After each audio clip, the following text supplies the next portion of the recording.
Saudara, transmisi lokal varian Omikron diduga telah meluas hingga ke Sulawesi Selatan. Seorang warga di Takalar, Sulawesi Selatan dipastikan terinfeksi COVID-19 varian Omikron setelah sempat bekerja di Kepulauan Aru, Maluku. Saat ini pasien masih dirawat di ruang isolasi Rumah Sakit Pajongadai Ngale, Kabupaten Takalar. Kasus yang diduga menjadi kasus Omikron perdana di Sulawesi Selatan ini terdeteksi setelah seorang warga mengeluh batuk, sesak napas, dan demam tinggi dites usap PCR oleh puskesmas setempat. Gejala ini dirasakan sejak pasien pulang bekerja dari Kepulauan Aru, Maluku. Pasien dengan Omikron telah dirawat di ruang isolasi. Ini pertama ini? Ini pertama untuk kasus Omikron. Sulsel ya? Ya, pertama. Di rumah sakit yang pertama. Terdeteksi awalnya itu ketika pasien masuk dengan gejala batuk dan sesak. Kemudian pihak rumah sakit melakukan pemeriksaan PCR dan ditemukan ternyata hasilnya itu positif. Hari ini pasien di Rumah Sakit Darurat Wisma Atlet Kemayoran bertambah 320 orang. Pihak pengelola RSD Wisma Atlet menyatakan sudah menyiapkan antisipasi jika terjadi lonjakan pasien. Dengan tambahan 320 pasien, jumlah total penghuni Wisma Atlet hingga hari Senin pagi mencapai 2.862 orang. Sementara menurut Humas RSD Wisma Atlet Kemayoran sejak Desember hingga Januari 2022, kasus Omikron terus bertambah, bahkan kenaikan pasien COVID-19 di Wisma Atlet Kemayoran meningkat secara signifikan. Pasien COVID-19 yang terpapar Omikron di Wisma Atlet sebanyak 63% mengalami gejala ringan, diisolasi di ruangan terpisah yakni di Tower 5 lantai 10.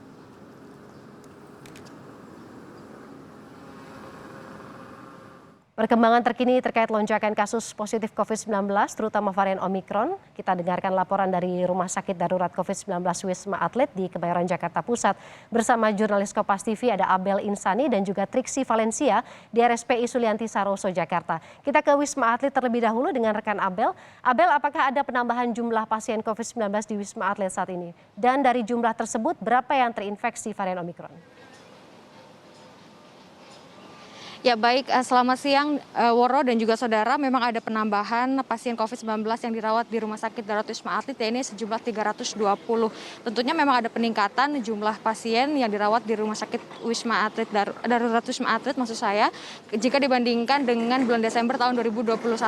Kalau Desember 2021 ini hanya merawat sekitar 115 orang saja, tapi untuk saat ini atau hingga Januari 2022 ini ada 2.682 orang yang dirawat di Rumah Sakit Darurat Wisma Atlet. Tentunya dalam waktu 1 bulan ini berarti kenaikannya memang cukup signifikan begitu, dan kebanyakan dari mereka ini juga merupakan pelaku perjalanan luar negeri, di mana mereka baru pulang dari negara-negara yang memang untuk kasus Omikronnya ini cukup tinggi ya, seperti Malaysia, lalu juga Turki, Amerika Serikat, Uni Emirat Arab, dan juga Arab Saudi. Nah, untuk lebih jelasnya lagi, memang dari pihak Wisma Atlet sudah menyiapkan antisipasi apabila nantinya terjadi lonjakan. Saya akan langsung bertanya dengan Kepala Humas RSDC Wisma Atlet Kemayoran. Ada bersama Bapak Kolonel Mintoro Sumego. Bapak, selamat siang. Selamat siang Mbak, gimana? Pak, ini terkait dengan 320 orang yang saat ini masuk atau penambahan hari ini ya Pak, apakah ada yang terpapar COVID-19,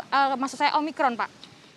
Baik, dari 320 orang yang masuk ini semua adalah dinyatakan positif COVID ya Mbak ya. Ini kiriman dari Pademangan atau Nagrak. Ya, nah ini hasil pemeriksaan PCR COVID-nya ini lalu kita kirimkan ke Litbangkes Kementerian Kesehatan.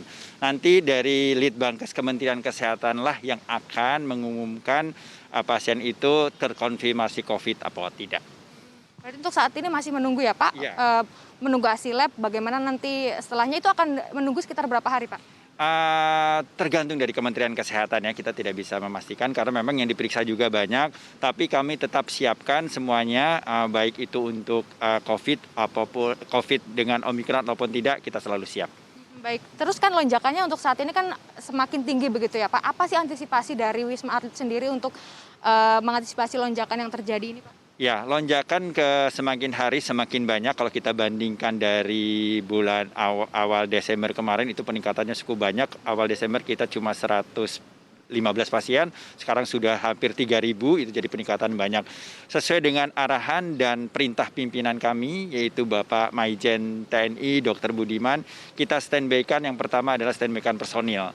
Personil untuk menghadapi peningkatan ini kita standby-kan sekarang ada 1.783 personil, baik itu dokter, dokter umum, dokter spesialis, tenaga medis lainnya, ataupun relawan lainnya yang memang terlibat dalam penanggulangan COVID ini di Wisma Atlet. Lalu kita standby-kan adalah alat-alat kesehatan yang juga kita mampu untuk 3 bulan ke depan, termasuk material kesehatan di situ. Dan kita gunakan adalah juga kita standby-kan oksigen. Oksigen ini kita gunakan adalah dengan menggunakan liquid oksigen yang ada dua generator oksigen untuk 5.000 galon. 5.000 galon itu ada 2 unit, terus ada juga kita standby-kan oksigen yang 1 meter kubik, itu ada sekitar 1.000, dan yang 6 meter kubik itu ada 1.200-an. Nah, kita standby-kan. Lalu kita standby-kan juga tower. Tower yang saat ini kita gunakan adalah tower 5 dan 6, dan tower 4 dan 7 sudah standby kalau nanti pasien COVID itu meningkat dengan drastis. Berarti untuk saat ini alat kesehatan sudah standby, untuk tenaga kesehatan juga standby, lalu untuk towernya yang saat ini siap dipakai itu ada 4 ya Pak, berarti ya Pak ya. Nah, kalau untuk pasien Omikron sendiri sebenarnya kalau di Wisma Atlet itu dipisah, ruangannya seperti apa? Atau di tower, semua tower ada atau seperti apa Pak? Sesuai dengan SOP yang ada di Wisma Atlet ini, penanganan pasien dengan Omikron itu kita rawat sesuai dengan gejalanya. Yang pertama adalah dia tanpa gejala asimptomatis atau dengan gejala ringan, sedang ataupun berat. Nah, penanganannya sudah sesuai dengan SOP yang ada. Nah, untuk pasien Omikron sendiri kita rawat adalah di tower 5 lantai 10. Sesuai dengan kebijakannya ini kita gunakan di isolasi sendiri untuk mengurangi penyebaran dari virus Omikron itu sendiri di Wisma Atlet. Pak, berarti kalau saya boleh mundur sedikit, 320 orang yang saat ini sudah masuk di Wisma Atlet dan hasilnya sudah dikirimkan ke lab seperti itu. Nanti akan dipisah pada saat hasil labnya sudah keluar. Kita karena tower 5 dan misalnya di lantai 10 itu kita satukan di situ, nanti dipisahnya sangat mudah kok itu. Jadi kita sudah terbiasa dengan pemisahan itu, sudah melalui SOP yang ada di kita dan kita sudah sering melakukan seperti itu. Baik, terima kasih Bapak atas waktunya live bersama Kompas TV. Nah, saudara, itu tadi penjelasan dari Kepala Humas RSDC Wisma Atlet, dan kembali ke Anda, Woro. Abel Insani dari Rumah Sakit Wisma Atlet Kemayoran, tadi ada 320 orang penambahan terkait COVID-19, tapi masih belum terdeteksi untuk varian Omikron. Terima kasih Abel. Kita akan bergeser ke Sulianti Saroso bersama Triksi Valencia di sana. Triksi, tadi ada penambahan di Rumah Sakit Wisma Atlet, bagaimana di Rumah Sakit Sulianti Saroso? Apakah juga ada penambahan dari kasus varian COVID-19, maksud kami varian Omikron di sana? Ya, Woro, kalau untuk kasus positif COVID-19 dengan varian Omikron ini justru mengalami penurunan. Kemarin memang ada 2 orang yang dilakukan perawatan dengan varian Omikron, namun 1 sudah diperbolehkan pulang. Jadi saat ini hanya tersisa 1 orang pasien dengan varian Omikron. Untuk kondisinya disebutkan tadi oleh Dirut RSPI Muhammad Syahril, keadaannya mengalami gejala ringan. Jadi tidak membutuhkan bantuan alat pernapasan ataupun berada di ruang ICU. Sementara itu, selain 1 orang dengan varian Omikron, terdapat 33 pasien COVID-19 lainnya. Ini 33 orang pasien tersebut masih menunggu hasil dari whole genome sequencing untuk mengetahui apakah mereka juga termasuk dalam varian Omikron atau tidak. Untuk lebih jelasnya, berikut penuturan dari Direktur Utama RSPI Sulianti Saroso, Muhammad Syahril.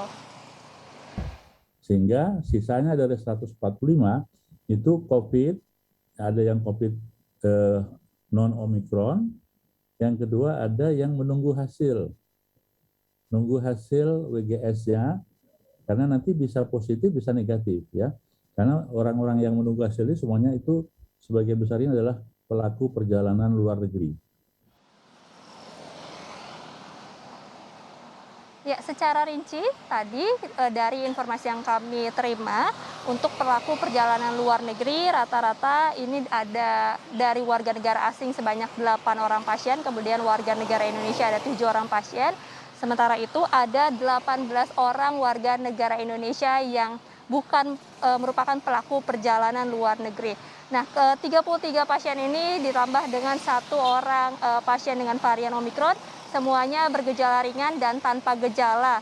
Tadi penanganannya hanya diberikan multivitamin ataupun diberikan obat-obat yang dapat mengurangi gejala yang dirasakan. Rata-rata pasien mengalami gejala seperti batuk, pilek, demam, sakit kepala, sakit tenggorokan, hingga nyeri otot. Sementara untuk komorbid, dari data yang sudah dikumpulkan oleh RSPI Sulianti Saroso, kebanyakan pasien komorbid ini mengalami komorbid hipertensi, lalu ada diabetes mellitus dan juga obesitas. Sehingga selain diberikan multivitamin dan juga obat untuk menangani gejala yang dialami, ini juga diberikan obat untuk mengendalikan komorbid yang dimiliki oleh pasien. Karena diketahui komorbid inilah yang akan membuat kondisi pasien berubah-ubah. Karena jika tidak terkendali komorbidnya, maka kondisi pasien akan terus menurun meskipun sudah mendapatkan vaksin 2 kali dosis. Woro. Triksi, lalu kalau bicara soal kesiapan, seperti apa antisipasi yang dilakukan oleh RSPI saat ini? Apakah nantinya akan ada penambahan tenaga kesehatan juga? Ya, tentu akan ada penambahan tenaga kesehatan. Tadi kalau menurut penuturan dari Dirut RSPI akan dilakukan perekrutan relawan di bidang tenaga kesehatan. Ini akan melihat dari lonjakan kasus, kemudian juga akan melihat dari analisis beban kerja.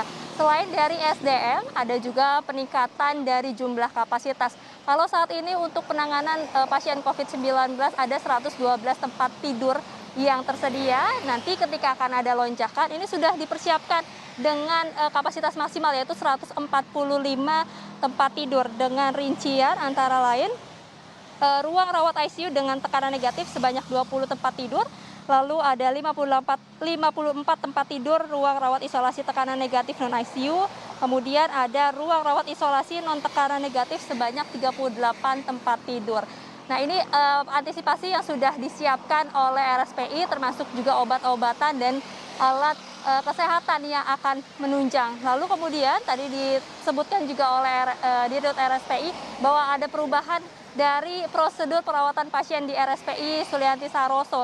Jadi jika sebelumnya semua pasien dengan terkonfirmasi positif COVID-19 dapat dilakukan penanganan di sini, nantinya sesuai dengan surat edaran terbaru dari Kementerian Kesehatan, hanya pasien dengan gejala sedang, gejala berat, serta komorbid yang diperbolehkan mendapatkan penanganan di RSPI Sulianti Saroso. Sementara untuk pasien dengan gejala ringan atau tanpa gejala akan difokuskan untuk melakukan isolasi mandiri di rumah ataupun isolasi secara terpusat, tentunya dengan memenuhi ketentuan syarat, yaitu syarat klinis dan juga syarat rumah.